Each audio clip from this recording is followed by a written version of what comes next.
Good morning students. मैं हूं सुनील त्रिपाठी और आप देख रहे हैं सुनील फिजिक्स क्लासेस।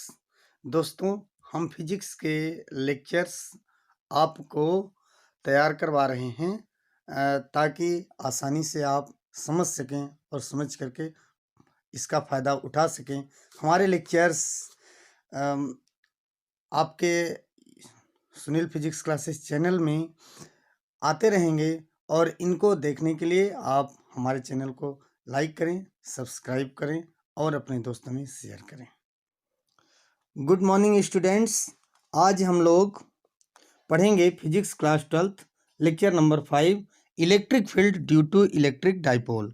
तो हम लोग अभी पढ़ेंगे electric field due to electric dipole.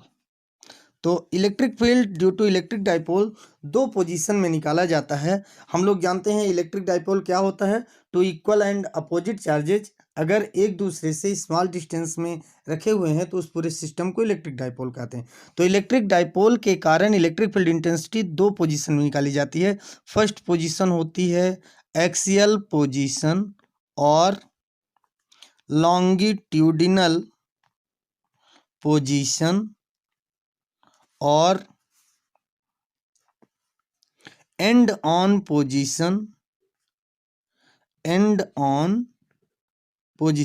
Axial position और एंड ऑन पोजीशन और लॉन्गिट्यूडिनल पोजीशन, इन सबको बोला जाता है एक्सियल पोजीशन। सेम चीज होते हैं। और दूसरी होती है coaxial position oblique transverse position oblique broad side on position. तो इन दोनों के कारण इलेक्ट्रिक फील्ड इंटेंसिटी निकालना है। तो सबसे पहले हम बात करेंगे electric field intensity due to electric dipole in axial position. Axial position क्या होता है? मान लेते हैं ये एक इलेक्ट्रिक डाइपोल है, यहाँ पे प्लस क्यू चार्ज है, यहाँ माइनस क्यू चार्ज है और इनके बीच का डिस्टेंस 2l है। अब ये इसके एक्सिस पे कहीं पर भी एक पॉइंट मान लिया P है जो कि डाइपोल के मिड पॉइंट से r डिस्टेंस पे स्थित है। ठीक, तो प्लस क्यू चार्ज के कारण electric field intensity point P पे पॉइंट से बाहर की ओर जाता हुआ नजर आएगा। मान लेते हैं कि प्लस क्यू चार्ज के कारण इलेक्ट्रिक फील्ड इंटेंसिटी E1 है। माइनस क्यू चार्ज के कारण इलेक्ट्रिक फील्ड इंटेंसिटी चार्ज की ओर जाता हुआ नजर आएगा। मान लेते हैं कि ये इलेक्ट्रिक फील्ड इंटेंसिटी E2 है। ठीक, तो अब E1 और E2 की वैल्यू हम फाइंड करेंगे। तो E1 क्या हो जाएगा? Electric field intensity due to plus Q charge. तो electric field due to point charge हम लोगों ने पहले पढ़ा था और उसका फार्मूला, तो E1 equal to 1/4 pi epsilon naught Q upon, मान लेते हैं माइनस क्यू पॉइंट ए पे स्थित है, प्लस क्यू पॉइंट बी पे स्थित है, तो Q अपान BP स्क्वायर एलॉन्ग BP के डायरेक्शन में होगा क्योंकि electric field intensity vector quantity है, इसलिए वेक्टर क्वांटिटी में एक मैग्नीट्यूड होगा और दूसरा डायरेक्शन होगा। अब बट BP इक्वल टू क्या हो जाएगा? BP इक्वल टू OP में से अगर मैं OB को माइनस कर दूं तो BP आ जाएगा। तो ये हो जाएगा OP माइनस OB, या BP इक्वल टू आ जाएगा OP की वैल्यू है R, OB की वैल्यू है L, तो ये हो जाएगा R minus L। Therefore E1 equal to 1/4 pi epsilon naught Q upon R minus L whole square along BP, ये हो जाएगा। Similarly electric field intensity due to electric dipole, electric field intensity at point P due to minus Q charge. तो minus Q charge के कारण electric field intensity हो जाएगी E2 और E2 equal to हो जाएगा 1/4 पाई एप्सिलॉन नॉट Q अपान AP square और इसका डायरेक्शन किधर हो जाएगा, माइनस क्यू चार्ज के कारण इलेक्ट्रिक फील्ड इंटेंसिटी का डायरेक्शन चार्ज की ओर होगा, तो ये हो जाएगा एलॉन्ग पी ए की तरफ हो जाएगा। बट एपी इक्वल टू क्या हो जाएगा, but AP equal to AP is nothing but A O plus O P, तो इसको हम लिख सकते हैं A O plus O P, या एपी इक्वल टू आ जाएगा, AP equal to A O की वैल्यू है एल, ओ पी की वैल्यू है आर, तो एपी इक्वल टू आ गया आर प्लस एल। तो आर प्लस एल आ गया, तो ई टू इक्वल टू हो जाएगा, E to equal to 1/4 pi epsilon naught Q upon R plus L whole square along P A. अब देखें, बट एक चीज तो हम देख रहे हैं, क्या देख रहे हैं कि mod of E1 is greater than mod of E2 है, क्योंकि E1 का डिनोमिनेटर छोटा है, E2 का डिनोमिनेटर बड़ा है, तो जिसका डिनोमिनेटर छोटा होता है वो बड़ी क्वांटिटी होती है, तो E1 is greater than E2 है, तो इनका रिजल्टेंट डायरेक्शन क्या हो जाएगा, रिजल्टेंट डायरेक्शन एलॉन्ग E1 या एलॉन्ग BP हो जाएगा। तो देयरफॉर रिजल्टेंट इंटेंसिटी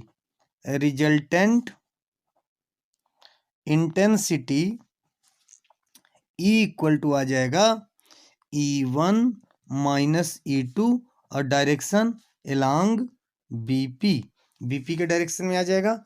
इसको मान लेते हैं हम E1 equal to 1/4 Q by R minus L whole square along BP मान लेते हैं इक्वेशन नंबर फर्स्ट, इसको मान लेते हैं इक्वेशन नंबर सेकंड, और इसको मान लेते हैं इक्वेशन नंबर थर्ड। तो from equation first second and third, from equation first second and third we get E equal to, अब यहाँ देखें 1/4 पाई एप्सिलॉन नॉट क्यू दोनों में है कॉमन, तो कॉमन ले लेते हैं, तो ये आ जाएगा Q/4 pi epsilon naught into 1/r minus L whole square plus 1/r plus minus 1/r plus L whole square, और इसका डायरेक्शन हो जाएगा एलॉन्ग BP, क्योंकि बड़े के साइड में ही उसका डायरेक्शन होगा।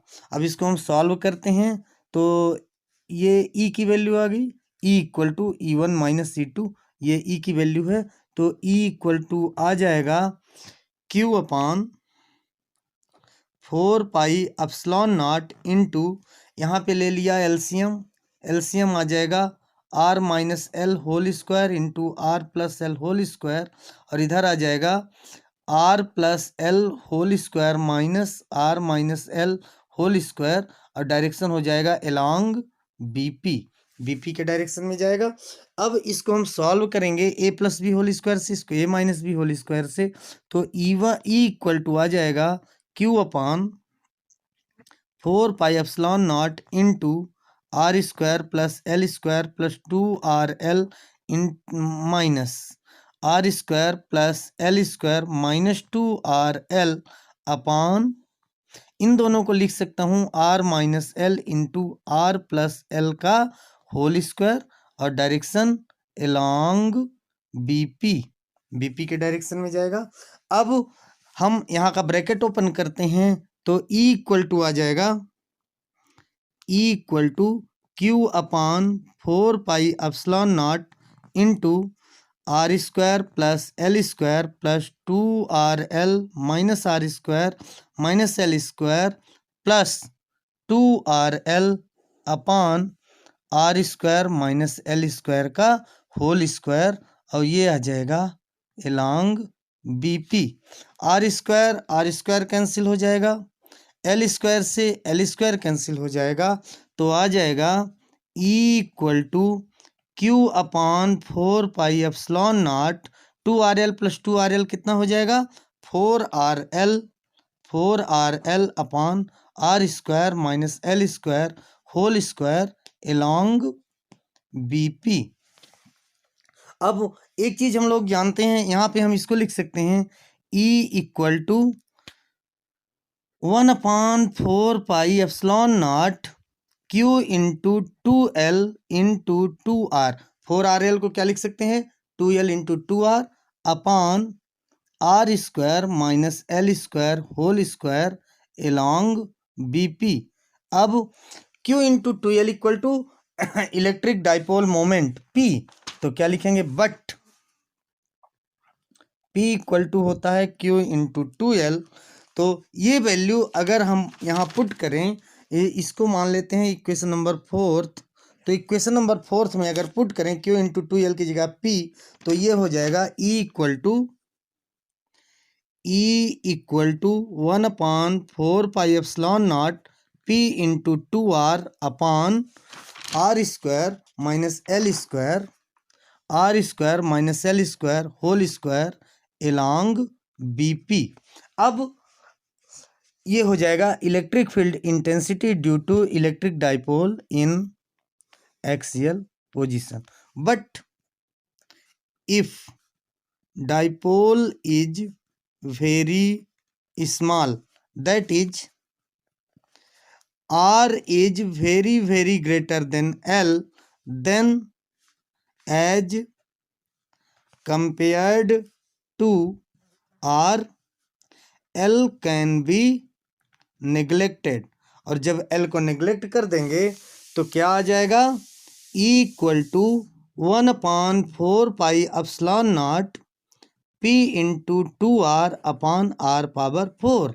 यहाँ R से एक R कैंसिल हो जाएगा, ये R क्यूब आ जाएगा, तो E इक्वल टू आ जाएगा 1/4 pi epsilon naught 2P by R cube, और डायरेक्शन किधर हो जाएगा, along BP। तो this is the required expression, this is the required expression for electric field intensity due to dipole in axial position. Thank you.